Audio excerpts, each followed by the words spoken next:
Santa Mónica Radio y TV Más Digital presenta Curso Bíblico con Fray Roberto Armas. Únete a Fray Roberto Armas mientras nos guía en un viaje de descubrimiento y reflexión a través de las Sagradas Escrituras. Explora las enseñanzas de la Biblia, profundiza en su significado y descubre lo que nos dice Dios a través de su palabra. No te pierdas Curso Bíblico con Fray Roberto Armas.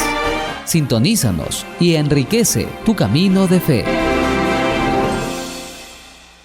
¿Qué tal, amigos, amigas de Santa Mónica Radio? Nuevamente estamos con ustedes en nuestro programa y a esta hora nos corresponde hablar sobre Curso Bíblico. Está con nosotros el Padre Roberto Armas para hablar hoy, seguir dando a conocer sobre los libros. Ya vamos a anunciar de qué libro vamos a conversar, pero antes el saludo correspondiente. ¿Qué tal, Padre? Muy bien, buenos días, Jaime, y a todos los radio oyentes. Un martes más estamos con ustedes, con alegría, y para terminar una de las partes de este curso bíblico, ¿no? Hemos ido libro por libro, desde el comienzo hasta el final. Hemos repasado todos los libros de la Biblia y nos quedan dos. Hoy vamos a hablar de dos. Uno muy cortito, Carta de Judas, y el último de todos, el Apocalipsis, un libro bien complicado y bien interesante también. Así que estamos con ustedes para explicar estos dos últimos libros y para compartir. Qué bien, Padre Roberto. Entonces tenemos aquí durante nuestro programa. Pero vamos con nuestra oración. Comenzamos como todos los martes en la presencia de Dios. Señor, te damos gracias porque nos permites participar en este curso bíblico por medio de la radio. Nos reúnes y nos pones frente a tu palabra. Ayúdanos a acercarnos a ella con reverencia y con atención y con humildad. Envíanos tu Espíritu para que podamos acogerla con verdad, sencillez, para que ella transforme poco a poco nuestra vida. Que tu palabra penetre en nosotros, que en nuestro corazón esté abierto como el de María, Madre tuya y Madre nuestra, y como en ella, María, la palabra se hizo carne, también en nosotros esta palabra tuya se transforme en obras de vida según tu voluntad. Amén. Amén, Padre. Muy bien.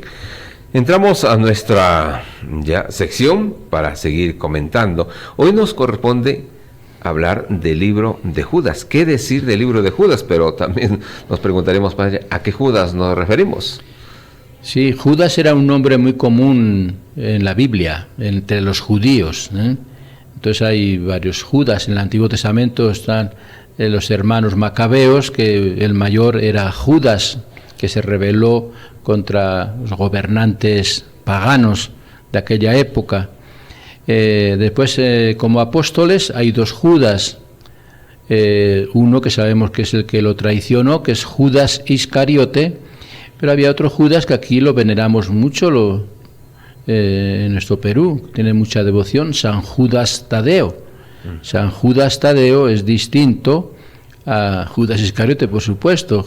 San Judas Tadeo parece que era familiar de Santiago. Bueno, la carta de San Judas es uno de los escritos más extraños del Nuevo Testamento, porque se opone a ciertos errores que actualmente no resultan del todo claro que fueran errores. En ella se previene a los fieles contra los falsos doctores que corrompían la fe en Jesucristo y pervertían las costumbres cristianas.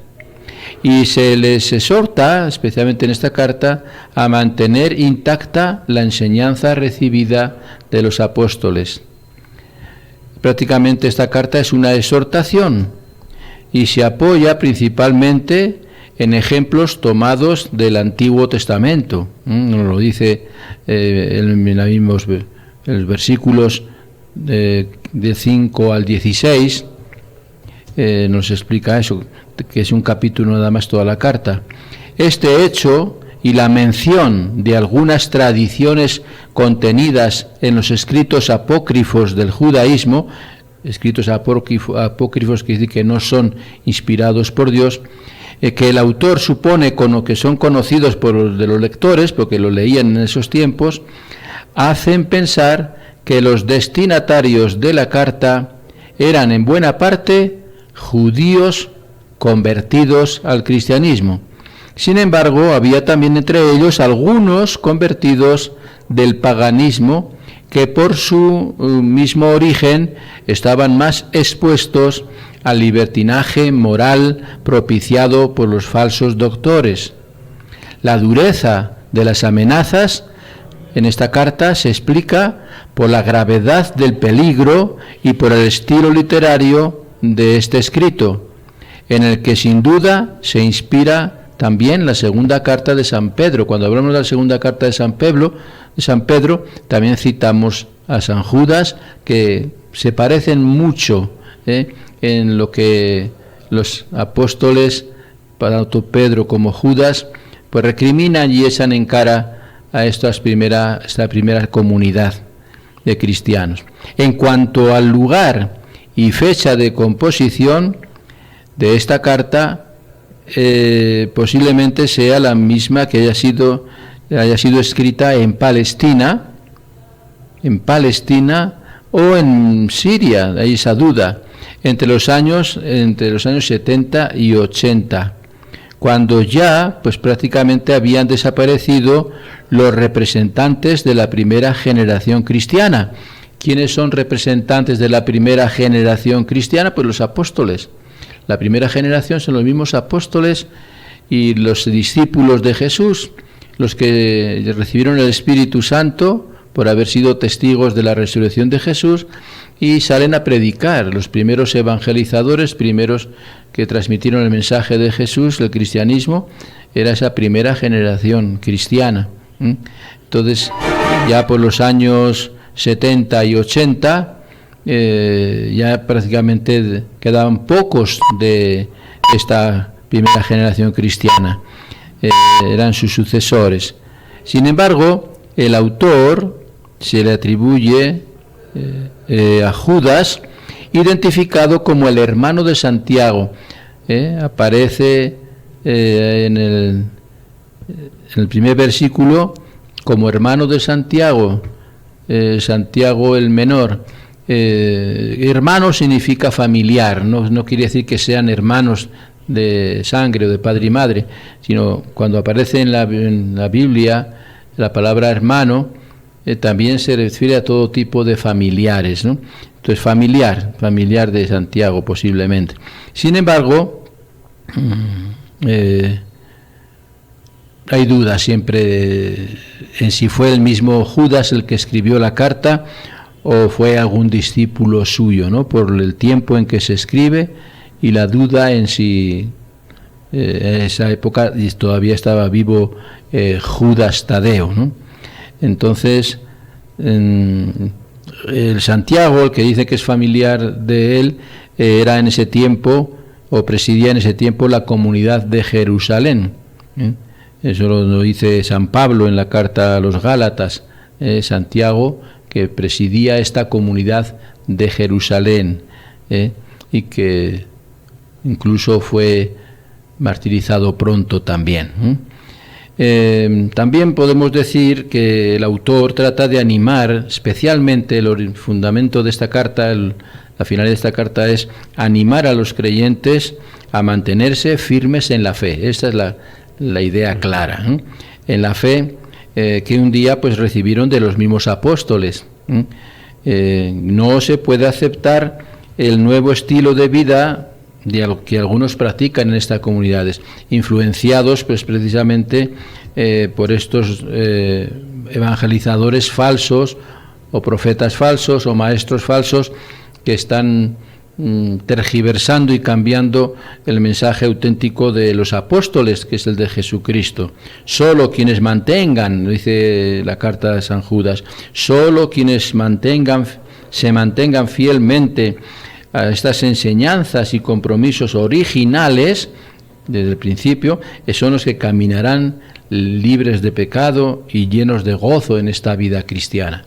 Es lo que les anima Judas a permanecer pues eso, fieles, caminantes y libres de pecado y llenos de gozo y de alegría en Jesucristo, que es el principal al que ellos acogen. Entonces tienen que seguir fielmente a ese Jesucristo. Bien, pues esto es un poquito la carta de San Judas. Muy bien, efectivamente. Hemos conocido, hemos escuchado sobre el libro de San Judas que nos va explicando el padre Roberto Armas. Vamos a la pausa y regresamos. Muy bien, continuamos aquí en nuestro curso bíblico conversando con el padre Roberto Armas. Bien, padre, hemos hablado sobre el libro de San Judas, ya nos ha explicado a qué San Judas se refiere el libro y pues qué decir ahora de el Apocalipsis. Entramos al Apocalipsis, padre. Así es. El Apocalipsis, que es, como hemos dicho antes, el último libro de la Biblia. O sea, cualquier Biblia que tomen ustedes, sea católica o sea evangélica o sea la que sea, el último libro es el Apocalipsis. Y prácticamente todos los grupos religiosos le dan un interés particular a este libro. Especialmente hay algunas iglesias evangélicas que le dan mucha importancia, especialmente los adventistas, por ahí algunos. Claro, este es un libro pues bastante complicado. Para poderlo entender, pues hay que estudiarlo bastante y hay que leerlo muy despacio. Es, como le digo, el último libro de los escritos del Nuevo Testamento, por tanto de la Biblia también. Es un mensaje profético destinado a reavivar la fe y la esperanza de los cristianos perseguidos. El género literario que se llama apocalíptico se suele utilizar cuando hay problemas de persecución en la Iglesia, en el Nuevo Testamento, pero también entre los judíos. También hay este estilo apocalíptico en el Antiguo Testamento, en tiempos de los varios profetas, y los profetas también escribieron con este género literario apocalíptico, ¿no? Lleva el título de Apocalipsis, que es palabra griega que significa revelación o revelaciones. En algunas Biblias los hermanos separados no ponen libro Apocalipsis, ponen libro de las revelaciones. Libro de las revelaciones. Es el significado de la palabra Apocalipsis, que es una palabra griega. Contiene una revelación de Jesucristo comunicada a su servidor Juan, que es el autor, por medio de un ángel. Eso lo tenemos en los 3 primeros versículos del libro, aparece, ¿no? Jesucristo dirigiéndose a su servidor Juan, al apóstol San Juan, y por medio de un ángel.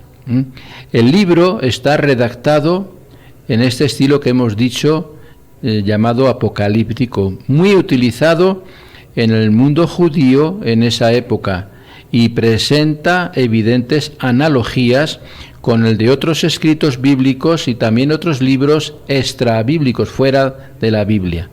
Dicho estilo tiene su origen en los oráculos proféticos que anunciaban el reino mesiánico y la manifestación del día del Señor, y encuentra su expresión más característica también en el libro de Daniel, el profeta Daniel del Antiguo Testamento. Hay varias semejanzas, ¿no? Pero bueno, lo importante es que está anunciando mediante símbolos y demás el reino mesiánico del Mesías, de Jesús, el reino de Jesús, con distintos símbolos que hay que saberlos entender e interpretar. La historia de las interpretaciones del Apocalipsis es muy variada y hasta contradictoria a veces. Hay, como todo simbologías y demás, a veces hay aparentes contradicciones, aunque no sean en realidad. El hecho es explicable, dadas las grandes dificultades que encierra esta obra. para no caer en interpretaciones fantasiosas y arbitrarias, es necesario tener en cuenta que las visiones, en especial los números y los colores, son de carácter más bien simbólico que descriptivo, ¿no? A veces aparece mucho el número 7. El número 7 significa plenitud o perfección. 7, más adelante vamos a hablar de 7 iglesias, no se refiere solamente a 7 iglesias, es a toda la iglesia. 7 es todo, es la plenitud.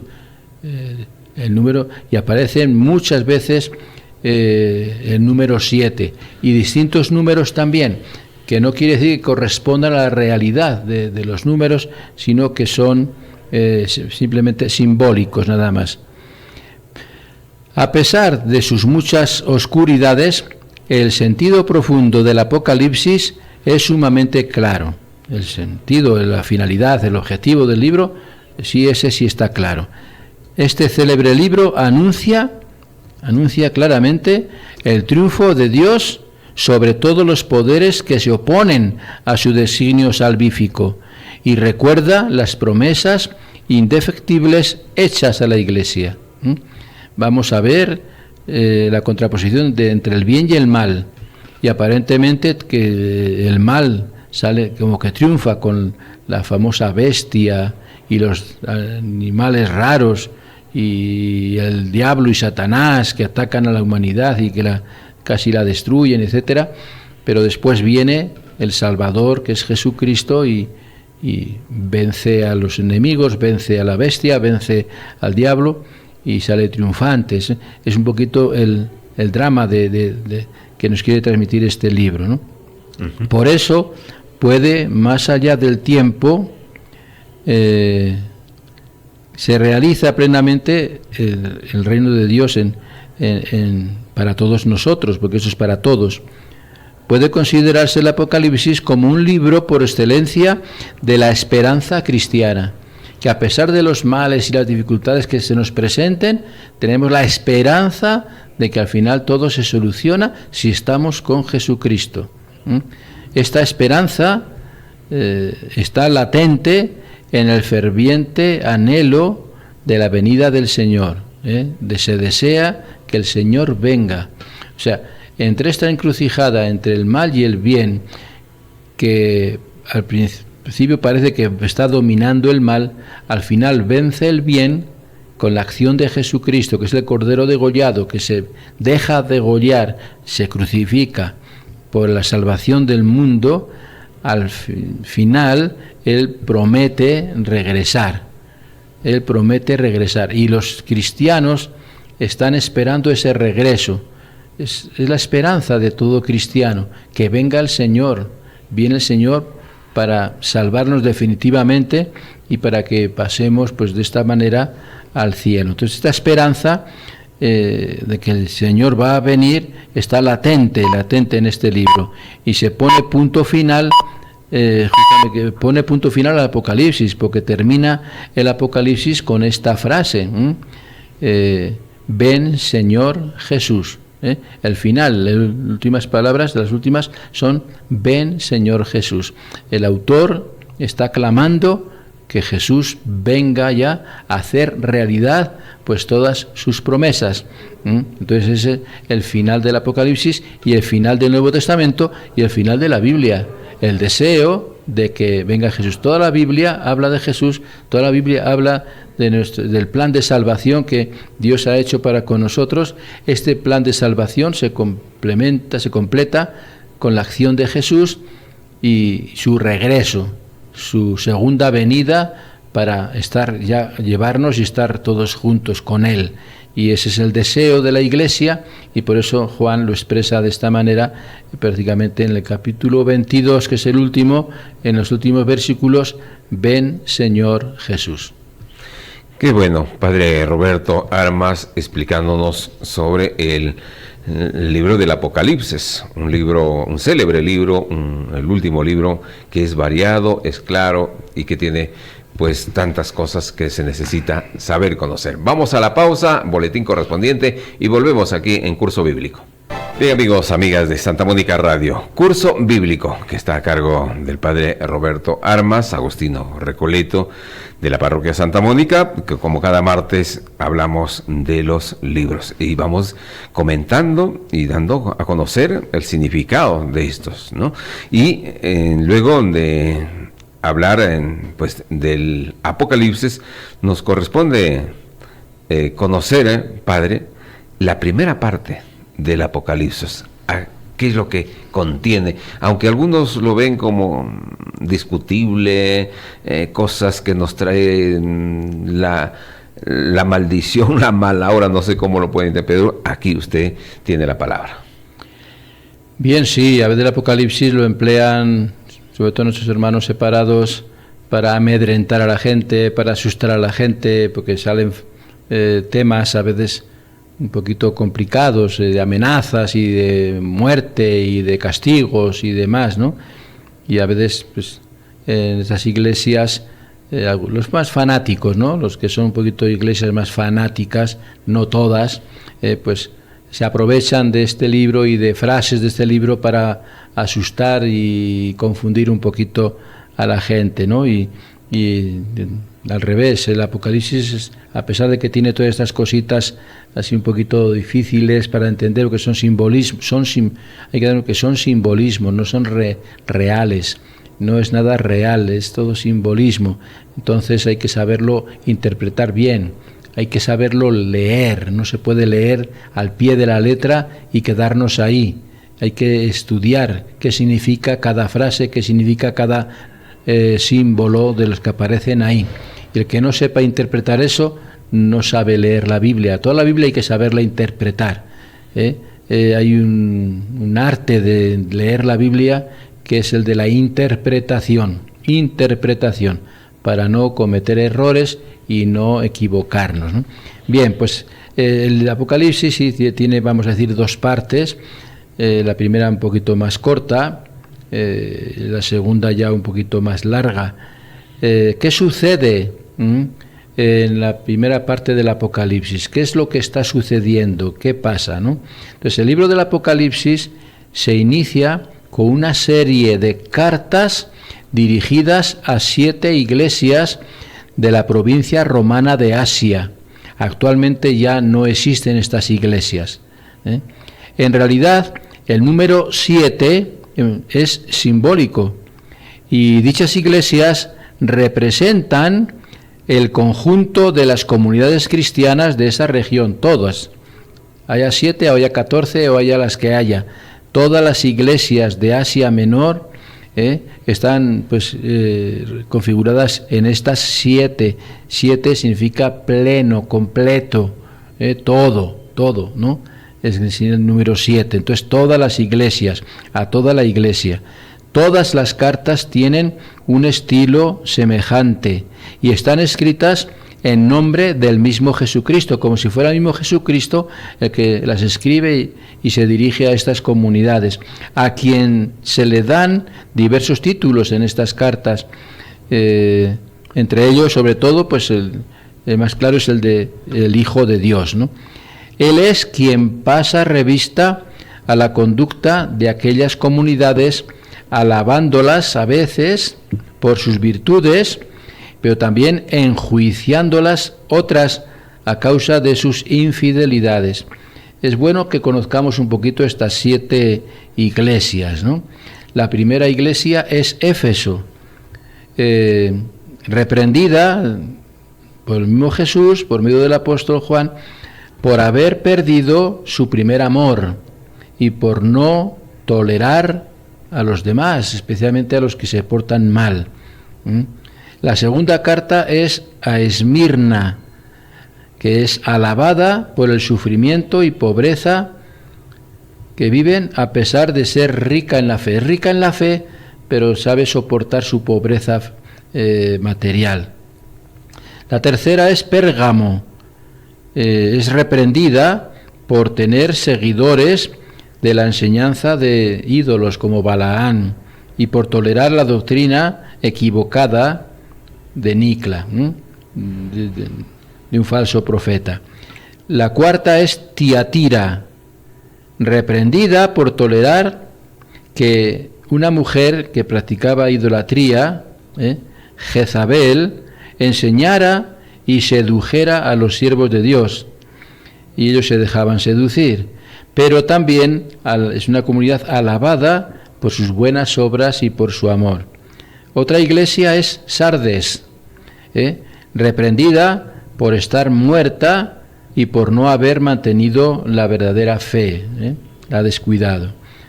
Otra iglesia es Filadelfia, alabada por su perseverancia y por haber guardado fielmente la palabra de Dios. Y la última iglesia, la séptima, es Laodicea, reprendida por ser tibia, o sea, ni fría ni caliente, indiferente prácticamente, y por no estar ni en contra de Jesús. O sea, una indiferencia total. Estas iglesias representan diferentes etapas de la vida de la Iglesia a lo largo de la historia. La interpretación de estas cartas es compleja y ha sido objeto de muchos debates y estudios teológicos, pero hay que saberlas interpretar bien, todo lo que se está diciendo en ellas. Salvadas las distancias, el mensaje de estas cartas vale para las iglesias de todas las épocas, no solamente para las iglesias de Asia Menor de aquel momento, sino para todas las iglesias y para todos los tiempos. Hoy también para nuestra iglesia son válidas. ¿Acaso ellas no están siempre expuestas a toda suerte de dificultades, tanto externas como internas, en todas las iglesias de hoy día también? Es inevitable, y la historia lo atestigua de sobra, ¿no? A lo largo de toda la historia ha habido problemas en todas las iglesias, y que el cuerpo visible de Cristo ha sufrido siempre persecuciones, desviaciones e imperfecciones. Ha habido de todo a lo largo de toda la historia. Ahora, como entonces, el Señor exhorta a los creyentes en Él a mantenerse fieles al fervor de los comienzos, el mandamiento nuevo, los comienzos, mediante una constante renovación. La Iglesia necesita renovarse siempre e ir a la altura de la historia, y todas las iglesias particulares también. La corona de esta fidelidad, el premio, será la participación en el triunfo de Cristo. El que persevera, el que supera todas las dificultades, el que persevera ante todas las persecuciones y problemas que surjan, este alcanzará, como se dice, la corona, el premio, ¿no? Juntamente con el que triunfa en el Apocalipsis, que es Jesús. La corona o premio de esta fidelidad siempre será la participación en el triunfo de Cristo, en la glorificación en el cielo. El primero que resucitó de entre los muertos, el primero que triunfa sobre la muerte es Cristo, y resucita sobre los muertos a una vida nueva. ¿Para qué? Para que nosotros, creyentes en Él, tengamos vida. Mire, todo el Evangelio de San Juan y toda la Biblia y todos los demás evangelios y cartas y demás se han escrito para que los creyentes en Jesucristo tengamos vida. Y vida con mayúscula, no vida como tenemos ahora física. Es vida con mayúscula, que es la vida eterna y la vida para siempre en el cielo. Ese es el objetivo final.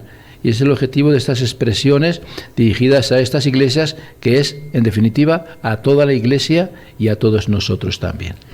Bien, vamos a la pausa y regresamos aquí en Curso Bíblico. Volvemos. Bien, continuamos con Curso Bíblico. Bien, Padre Roberto, nos corresponde que nos explique qué es lo que dice la segunda parte del Apocalipsis. Bien, pues la primera parte es lo que sucede en ese momento en la iglesia, en aquella primera iglesia recién fundada, recién por Jesucristo, recién formada por la predicación de los apóstoles y demás, y en este caso por Juan, ¿no? En estas comunidades en las que Juan está evangelizando. La segunda parte ya es lo que sucederá. Aquí es, como decimos, la primera es el presente, y son los mensajes de las iglesias en el presente de aquella época. Pero después ya comienza un drama ahí, la segunda parte del Apocalipsis, que es más larga, que es lo que sucederá después de esta vida para nosotros. Son las visiones proféticas que tiene Juan y que nos las cuenta. Por eso la segunda parte del Apocalipsis, que es bastante más extensa que la primera, está orientada hacia el gran día del Señor. El gran día del Señor es cuando Él vuelve, cuando se manifieste la soberanía de Dios y del Mesías sobre todo, y sobre todo sobre el mal, sobre el enemigo. Eso lo tenemos ya en el capítulo 12, capítulo 12 del Apocalipsis. Varias visiones proféticas anuncian y preludian la llegada de ese día en una forma simbólica y muchas veces sí desconcertante por las cosas raras que salen, ¿no?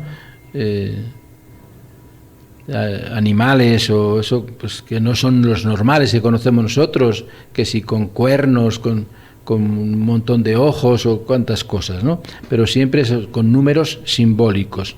El trasfondo histórico de estas visiones es la persecución desatada contra los cristianos por el poder imperial de Roma a fines del siglo I, o sea, hacia el año 100, pues cuando vive todavía el último apóstol, que es Juan, terminando el siglo I, se desata una cruel persecución romana de los emperadores contra los cristianos, y ahí son las famosas persecuciones, el incendio de Roma, eran martirizados, colgados de maderos o de cruces, incendiados, quemados vivos como antorchas, de cuántas cosas, ¿no?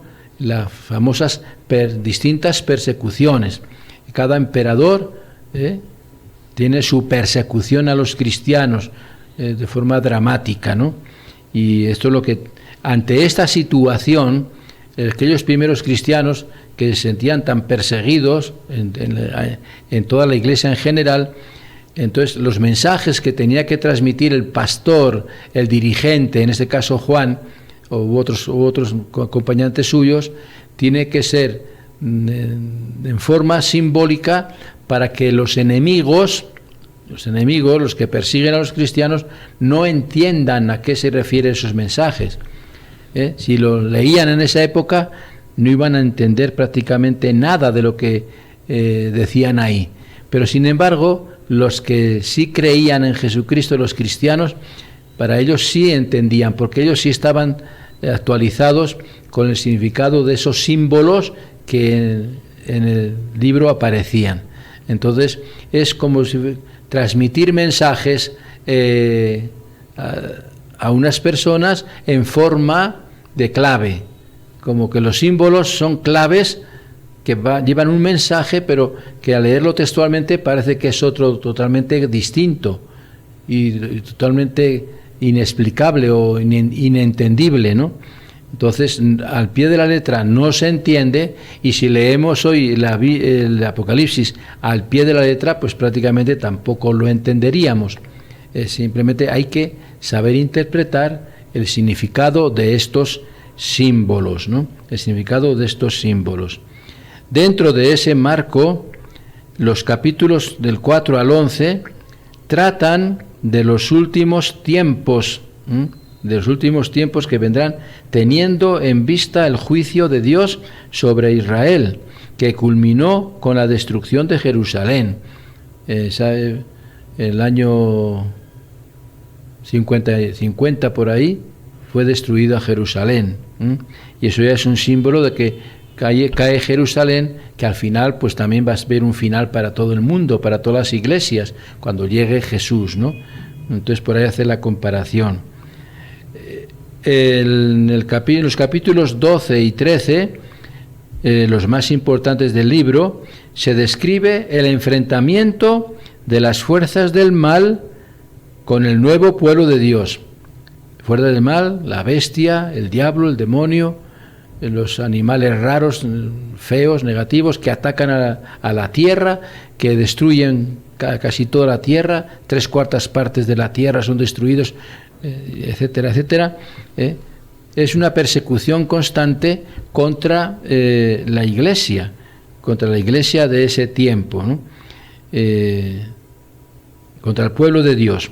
En un primer momento, la victoria pertenece a los enemigos, pertenece al diablo, pertenece a la bestia, pertenece a los personajes contrarios a Dios, ¿no?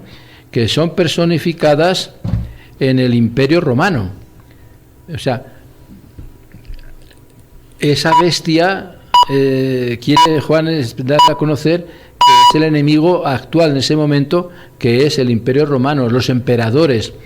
Aparece un número 666. Si el 7 es el número perfecto, el número pleno, el 6 es el número al revés, el número que quiere ser pleno, que quiere ser perfecto, pero no va a ser nunca, no puede.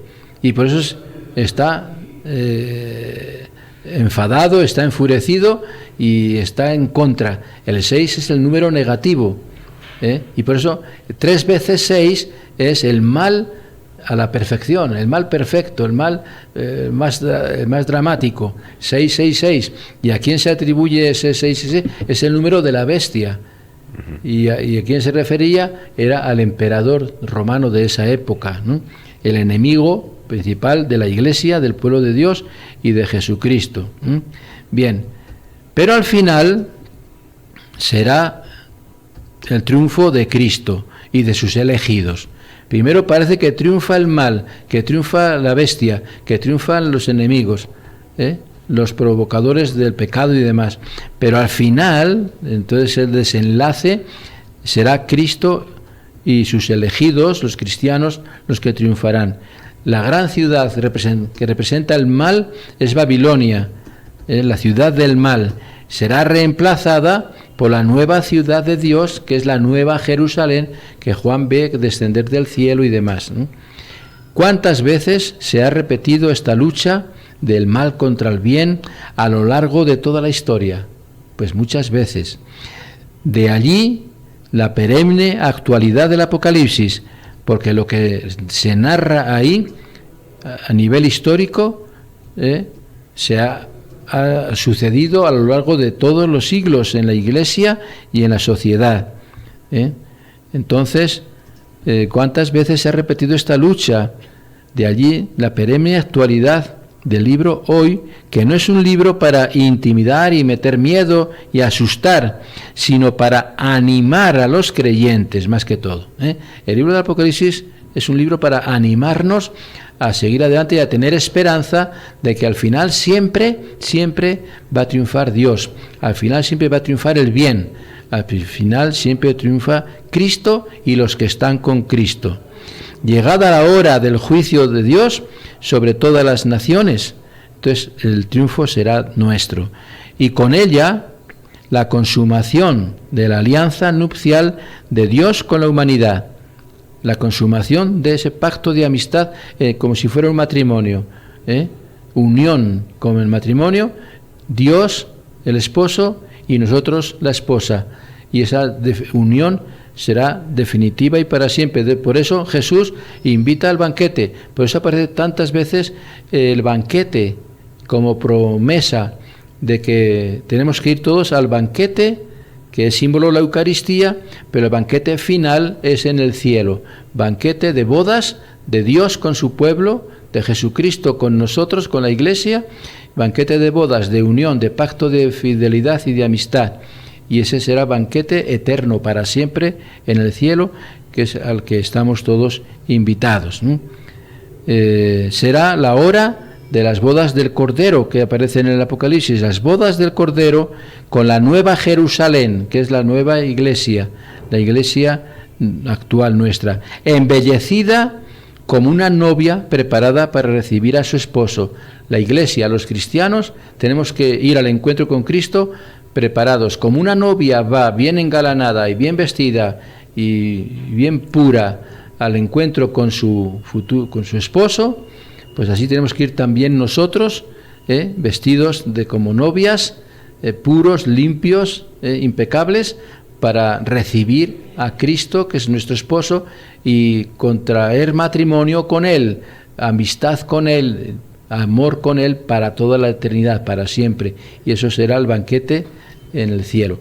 Y por eso es que al final del Apocalipsis, la llamada, ven Señor Jesús, para que todo esto se haga realidad. Así hay que entender el Apocalipsis, de esta manera positiva, y no dejarnos engañar por ahí con falsas amenazas o que tratan de confundirnos.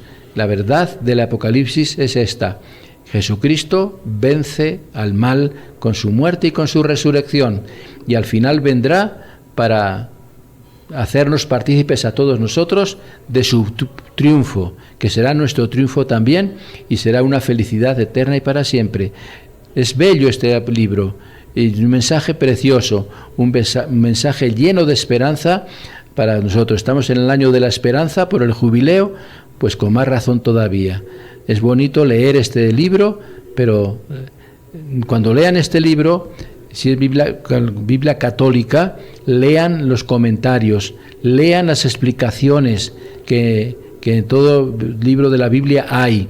Hay una introducción y después hay notas marginales o a pie de página donde explica cada frase difícil de entender, para que podamos así entender bien. La Biblia hay que leerla completa, no solamente las palabras originales, sino también los comentarios que hacen los estudiosos, los teólogos, para que podamos comprender mejor cada libro. Y el Apocalipsis necesita pues leerlo de esta manera para poderlo entender bien. Qué bien, Padre Roberto. Entonces ahí está esta explicación y la recomendación para saber leer los libros, y más aún el libro que hemos tratado, la segunda parte del Apocalipsis. Padre, nos vamos con nuestro agradecimiento respectivo. Así es, terminamos pues. Agradecemos a todos por habernos escuchado. De esta manera se ha terminado prácticamente el curso bíblico que empezamos desde el comienzo del programa. En parte hemos repetido varias cosas para darles más énfasis y más interés, ¿no? Terminamos, pero vamos a continuar. El próximo martes sigue curso bíblico, a otro estilo quizá, con otros temas sobre la Biblia, pero que son interesantes y que podemos seguirlo para poder comprender cada vez más y mejor esta palabra de Dios, que es la voz de Dios, es la palabra de Dios para cada uno de nosotros. Así que gracias por habernos escuchado, y el próximo martes continuamos, ya explicaremos qué es lo que vamos a hablar en adelante, pero siempre será Biblia, siempre será sobre la Biblia, para que la conozcamos cada vez más en todas sus dimensiones. Gracias a todos y una bendición para todos. Muy bien, terminamos así. Terminamos con la acción. Con la acción de gracias. Terminamos con la oración de acción de gracias. Gracias, Señor, por todas estas reflexiones y por tu palabra que hemos escuchado. Ayúdanos a comprender cuál es la respuesta adecuada que tenemos que dar nosotros a lo que tú nos hablas dentro de nosotros. Señor, da siempre tu palabra cotidiana, porque ella es como el pan que sacia y a la vez provoca más hambre de ti. Ella es como el agua que riega, refresca, fecunda y limpia. Ella es como la luz, ahuyenta las tinieblas del error y del pecado y nos ilumina los ojos del alma para ver mejor nuestra vida. Ella penetra en el íntimo del ser. Ella sana, libera, inquieta, pero trae siempre paz. No nos hagas faltar nunca, Señor, el pan cotidiano de tu palabra. Amén. Amén. Muy bien. Amigos, amigas de Santa Mónica Radio, hemos concluido con nuestro curso bíblico de este martes. Gracias por su atención. Sigue en compañía de Santa Mónica Radio. Permiso.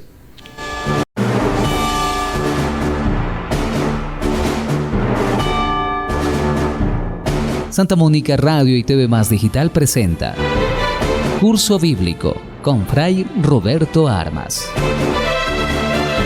Únete a Fray Roberto Armas mientras nos guía en un viaje de descubrimiento y reflexión a través de las Sagradas Escrituras.